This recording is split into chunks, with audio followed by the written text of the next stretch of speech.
red would look lovely with your complexion. Her face heated as she blushed. Oh, thanks, I think. I hate to do this, but I have to go. I don't want to miss my bus. Ah, all right. I'm glad we got to chat, even if just for a few minutes. I'll see you tomorrow night then. Be safe. Good night, Laurent. She hung up, wearing a smile and feeling lighter than she had in a very long time. What are you going to wear? Harrison asked her the next day as she came home from work. What a chore deciding has been. It's not like I go out to dinner with handsome men very often. Or any men at all. Try once in the time I've known you, and that was to Dick's, so I don't count it as a real date anyway. If it has a drive-through, it's not a real date, unless you're in high school. I've never seen you like this over a man before. Elton and I may have to pout and feel jealous. She laughed, tiptoeing up to kiss his nose. I can't remember that I ever have been. This guy is different. Men are lovely, don't get me wrong. It's just, I had a lemon, and I'm very choosy now. It's rare for me to have the time and interest, and for a guy who I like to like me at the same time.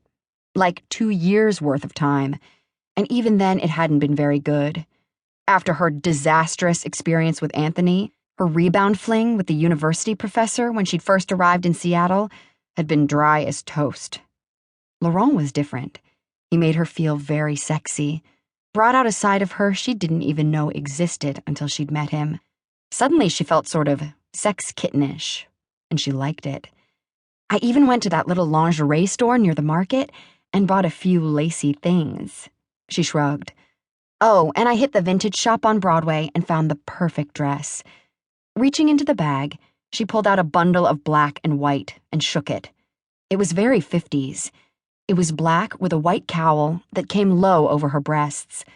The bodice was tight and flared into a knee-length skirt that had 4 different crinoline petticoats underneath, alternating black and white. It was sexy, but in a fun way. Harrison's eyebrows rose. This is perfect.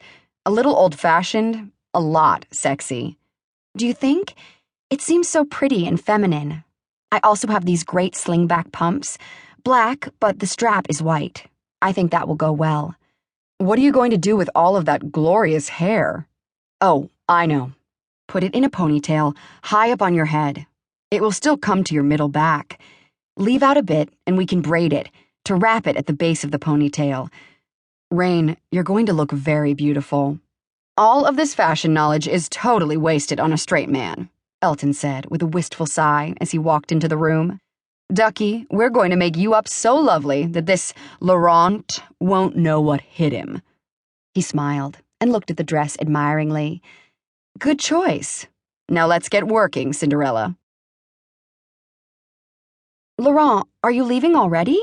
Carrie asked as Helly came over and jumped into his arms. It was early in the day, but he wanted to head out to Seattle to be sure he got there in time for his date with Rain that night.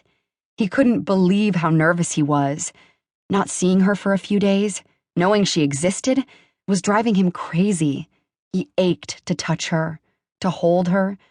Talking with her on the phone had been nice, but thinking of her out there with no car, taking the bus at night, had made it difficult to sleep. Handsome, am I still your best girl? The 4-year-old, who thought he was the center of her world, that is, after her papa, asked as she looked up at him. Helene, my love, you'll always have my heart. Laurent dropped a kiss onto the top of her head and sat her down. Nana says that maybe you'll make some boys with your new mate, and maybe they'll be our mates someday. Is that true? Laurent held back his laughter and looked over at Carrie, whose eyes twinkled with amusement. Your grandmother sure has a lot to say. Carrie rolled her eyes behind Helly's back. He needs to actually go out on a date with Rain first. And then they'll get married and say the mate bond, and it'll be a while before there'll be any children. Laurent chuckled. I'll keep all that in mind. He leaned down to kiss Helly again.